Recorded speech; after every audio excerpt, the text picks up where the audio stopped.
আসসালামু আলাইকুম। আজকে দেখাবো রুই মাছের তেলানি। আর আমি রুই মাছের তেলানিটা অন্যরকম রান্না করে নেব।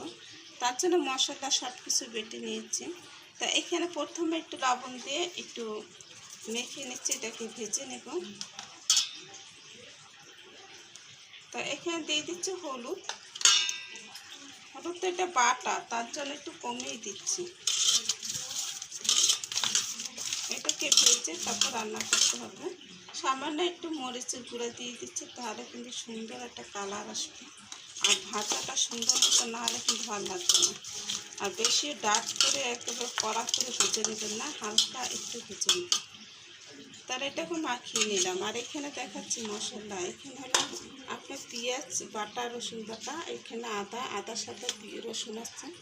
আর এখানে আছে টমেটো, এটা হলো কাঁচা মাছ, এটা হলো পাঁচমিশালি মশলা। এটা আমি বেটে নিয়েছি আর কি, সরিষাও আছে এটার ভিতরে। তো সব কিছু একসাথে বেটে নিলাম। কড়াইটা অনেক সুন্দর আর কি, দেখতে দেখা যায় কালো, কিন্তু এটার মধ্যে সবসময় ফ্রাই করি। ফ্রাই করতে করতে এরকম কালো হয়ে গেছে। এটা কিন্তু দস্তা কড়াই, এটা খুবই সুন্দর। তা এখন দিয়ে দিচ্ছি এক এক করে সেই মাছগুলো।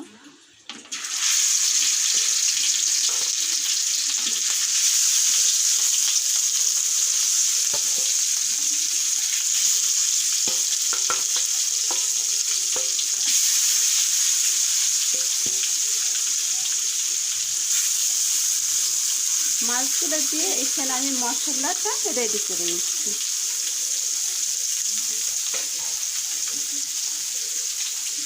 এই মশলার মধ্যে এগুলো দিয়ে নিচ্ছি, সব একসাথে দিয়ে নেব। তা আবার কড়াইতে এভাবে করে দিয়ে নিতে পারেন, কোনো সমস্যা নেই। তা এখন দিয়ে দিচ্ছি, এটা হলো আপনার টমেটো পেস্ট, কাঁচামরিচ। আর এটা আমি পুরোটা দেবো না, কারণ এটা একটা পুরোটা দিলে তো ঝাঁঝ আসবে। যেহেতু কালো গোলমরিচের গুঁড়োও আছে। তা এখানে দিয়ে দিচ্ছি মরিচের গুঁড়ো। সব একসাথে নিলে এটা একটু ভালো হয়। মরিচের গুঁড়ো নিয়ে নিলাম, হলুদের যে লবণ নিয়ে নিলাম। হলুদের আপনার যে বাটা হলুদটা সেটা আমি দিয়ে দিলাম।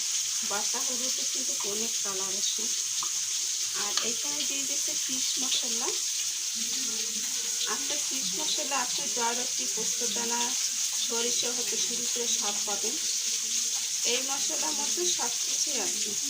তা আমি একটু হাফ চামচ দিয়ে একটু বেশি দিলাম, আর ফিশটা হাফ চামচ একটু বেশি দিলাম। আর দিয়ে দেখছি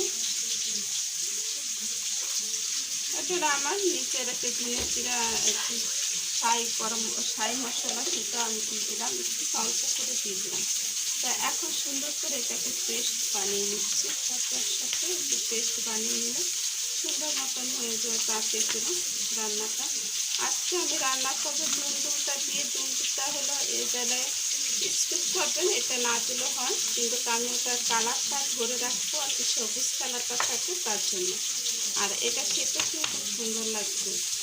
তা মাছটা আমি কিন্তু কুচিয়ে দিয়েছি, আর মাছটা গুঁড়ো করে বেটে দিয়েছি। এখন মাছটাকে খাবো না, এটার মধ্যে থাকতে আমি অন্যদিকে তেল দিয়ে দিচ্ছি। অন্যদিকে তেল দিয়ে দিচ্ছি। তেল যেমন খাবেন সেরকম করে তেলটা দেবেন। তেল বেশি না খাওয়াই ভালো, কারণ শরীরের জন্য, স্বাস্থ্যকর জন্য ক্ষতিকর।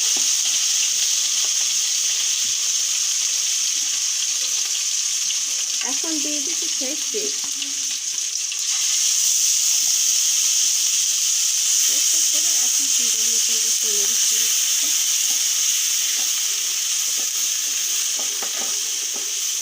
এখানে কিন্তু সব কিছু একসাথে দেওয়া, আপনাদেরকে দেখালাম। আর কোনো কিছু এখানে দেওয়া দরকার হবে না। এখানে আপনারা টক দইটাও ব্যবহার করতে পারেন। তা আমি দিলাম না, যেহেতু এখানে আমি চিকেনটা দিচ্ছি, এটা তো অপশনাল। এটা আমি একটু নির্দিষ্ট করে দিচ্ছি। ওই তেলানির পাশে দিলে এটা খেতে কিন্তু খুব সুন্দর লাগে।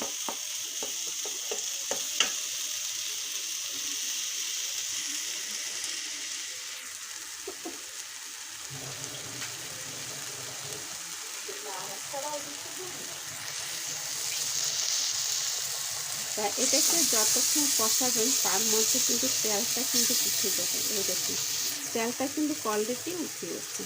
তারপর আর একটু কষিয়ে নিচ্ছি ভালো করে। কষিয়ে যত নেবেন অত কিন্তু খুব সুন্দর একটা রেজাল্ট পাবেন। মাছ মাংস যত কষাবেন অত খেতে ভালো লাগবে।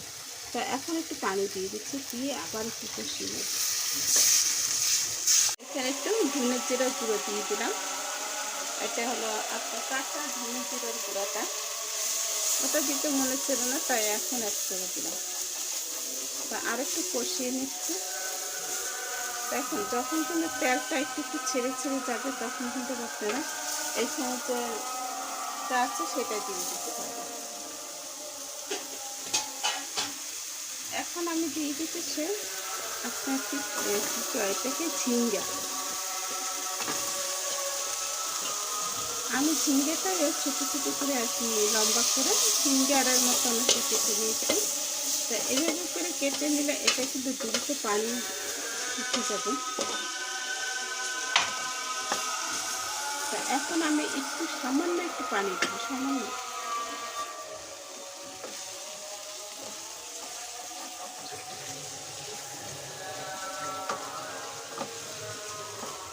তাহলে সামান্য একটু পানি দিয়ে দিলাম যেন নিচ থেকে তলিতে না লেগে যায়, সেই জন্য।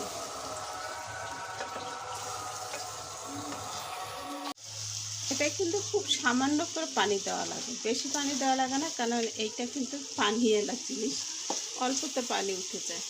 তাহলে এখন আমি একটু সামান্য এখানে মাছ দিয়ে দিব।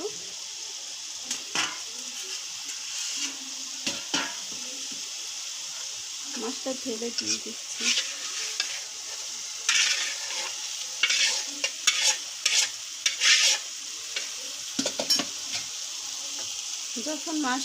যখন আপনার দেখুন সবজিটা যখন একটু সিদ্ধ হয়ে আসছে তখন মাছটা দিয়ে দেবেন, সামান্য একটু পানি দিয়ে দেবেন। তারপর কিন্তু এখানে যে এটা আছে সবজিটা, সেই সবজিটা অল্প পানি উঠবে। আপনারা বলতে পারেন যে মাছের তেলানিতে কেন আবার সবজি? আসলে সবজিটা এটা আমার নিজে থেকে আমি দেওয়া, আমার নিজের তরফ থেকে আমি এটা আর কি বানিয়ে নিয়েছি। আপনাদের পছন্দ মতন আপনারা বানিয়ে নেবেন। তা এখন আমি এটা দেখতে কি খারাপ লাগছে বলুন? দেখতে খুবই সুন্দর লাগছে। এখন এটাকে ঢেকে রান্না করব।